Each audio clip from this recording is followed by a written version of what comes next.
Assalamualaikum warahmatullahi wabarakatuh. Hi everyone, welcome back to my channel Investor Happy. Halo semua, video kali ini kita akan bahas ya salah satu saham yang cukup menarik ya. Kenapa? Karena di bulan April probabilitasnya tuh hampir 100% naik ya. Dari 2019 sampai saat ini tuh ketika dia bulan April itu selalu naik ya. Dan emiten ini juga sudah mendekati area demand. Nah, kita akan nanti lihat bahas ya, ada beberapa data, barangkali bisa menambahkan data untuk teman semua ya. Oke, sebelum pembahasan kita disclaimer dulu bahwa di sini hanya sebatas berbagi informasi, bukan ajakan untuk beli ataupun jual di emiten yang terkait di video ini.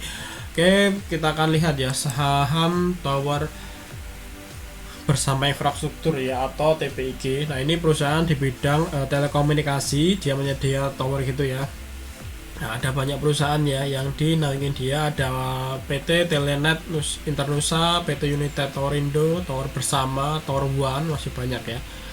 Dan ada yang limited ya, terus Tower Menara Bersama Terpadu ya.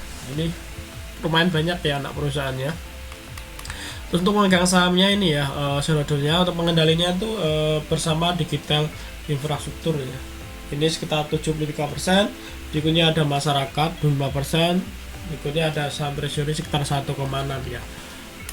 Untuk total shareholdernya itu sekitar 11.154 ya, naik sekitar 335% per akhir Februari ya. Nah, kalau kita lihat nanti ya di bulan Maret nanti seperti apa. Menurut saya turun ya, karena di chartnya itu menunjukkan turun, kemungkinan banyak yang TP ataupun banyak yang keluar ya. Oke, kita lihat dari laporan keuangannya dulu. Nah, ini kita lihat dari segi laporan keuangan. Emiten ini punya aset sekitar 43 ya, 43 triliun.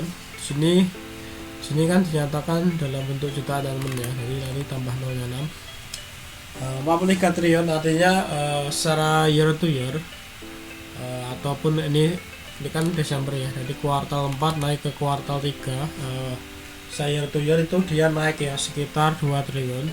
Yang terbanyak itu kenaikannya dari sini ya, aset tetap setelah dikurangi akumulasi penyusutan ya, ini naik ya. Jadi 33 naik ke 35, ini yang paling dominan di era ini ya. Untuk detailnya nanti teman silakan lihat di notes nomor 10 nih ya. Oke, dari segi aset dia naik ya. Terus kita lihat ya untuk liabilitasnya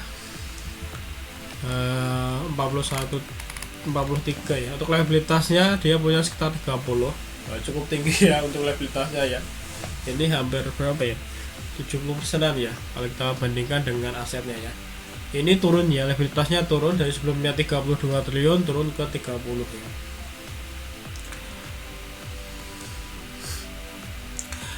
Penurunan. Ini yang turun ya,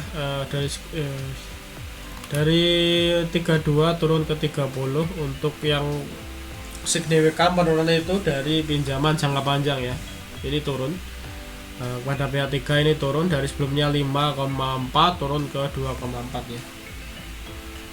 Sangat signifikannya di sini guys ya. Nanti untuk detailnya di nomor 21 ya, di note 21. Nah, untuk laba ruginya kita lihat ini kuitasnya jadi masih sekitar 13 triliun ya, jadi naik sekitar 3 triliun juga ya dari segi kuitasnya. Untuk laba ruginya ya, emiten ini ada bukan kenaikan pendapatan ya, dari sebelumnya 4,5 naik ke 4,9 ya. Tapi walaupun gitu beban pokok juga naik ya, dari sebelumnya 1,1 triliun naik ke 1,4 ya. Jadi untuk laba kotorannya naik tipis ya, dari sebelumnya 3,4 triliun naik ke 3,5 ya, karena memang beban pokoknya juga naik ya. Setelah dihitung semua, untuk laba bersihnya sekitar 1 triliun ya. Ada penurunan tipis ya, dari sebelumnya 1,1 turun ke 1,01 ya, jadi turun sekitar 170-an miliar ya penurunan dari pendapatannya ya. Nah, untuk revenue-nya, labanya sekitar atau IPS-nya sekitar 55 ya. Ini naik tipis ya, dari sebelumnya 49,97 naik ke 55 ya. Nah, ini untuk segi IPS-nya memang ada tumbuh guys ya. Terus untuk cash flow-nya sendiri operasional ya, ini masih positif ya, dari sebelumnya 3,63 turun ke 3,5 pada penurunan, tapi masih positif ya. Oke, segi fundamental masih baik-baik saja ya, walaupun kinerjanya memang turun dikit ya, turun dikit. Nah, kita lihat ya dari insidernya apakah yang menarik ya. Kalau kita lihat dari insider, data insider sini cukup ada pembelian ya di awal Maret. Awal Maret tuh ada digital infrastruktur beli lagi sekitar plus 1% ya. Artinya di awal Maret ya, kita lihat awal Maret tuh berarti kemungkinan ngambilnya di akhir Februari ya. Jadi awal Maret, jadi di daerah sini ya, di daerah sini kemungkinan udah dibeli, jadi harganya naik ya. Nah, di sini ada hampir 1% ya, ada pengambilan 1%, artinya di pasar sudah kurang lagi kan yang beredar. Nah, kalau kita lihat ya dari chart sini, ini sudah masuk di area mendekati area demandnya ya, karena sama ya, di tanggal yang sama, maksudnya di bulan yang sama. Ini contohnya kayak gini ya, ini waktu bulan Maret juga posisinya di sini ya. Nah, dan ini bulan Maret posisinya sini, kalau skenarnya sama kayak dulu ya, di April naik ya, ini ada potensi ya, tapi kita lihat aja dulu di sini hampir mendekati dikit lagi guys ya. Cuma demand ini cukup kuat ya.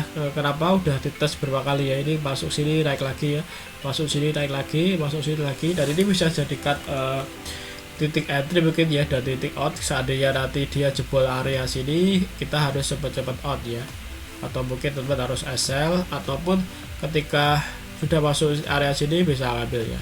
Tapi bagusnya pattern ini dia rutin ya bagi dividen ya. Nah, ini April kemarin juga bagi dividen, ini Mei ya bagi dividen, ini Juni, ini stock bid ya dulu, stock bid. Nah, jadi kurangnya seperti itu ya pattern ini ya. Kita lihat ya apakah nanti akan naik.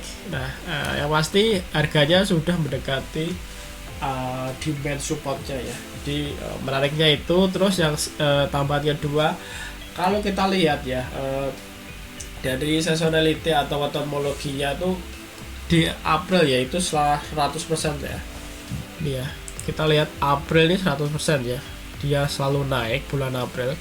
Nggak tahu kenapa, cuma kemungkinan ya satu ya, karena kalau kita lihat data di chart tadi, April tuh bagi dividen ya, karena range bagi dividennya April, Mei, Juni ya, jadi kemungkinan dia start dari sini ditarik gitu ya, kemungkinan ya. Terus April tuh deket-deket supportnya ya, bahkan support demandnya juga sini.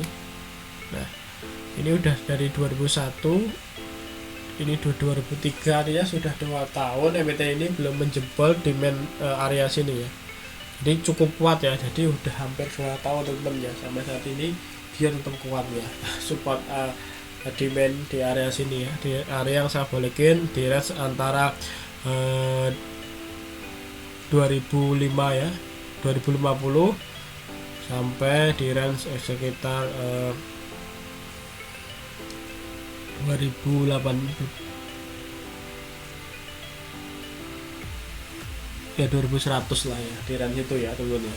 Nah, di range itu bisa jadikan titik untuk entry, ataupun nanti ketika jebol area itu ya bisa jadikan Excel ya. Nah, untuk dari segi insider juga menarik ya, ada pembelian 1 Maret 2003, jadi ini bukannya jualan tapi malah diakum ya, jadi mariknya itu ya. Oke, kalau kita ringkas ya, dari segi teknikal dia sudah mendekati ini ya area demand.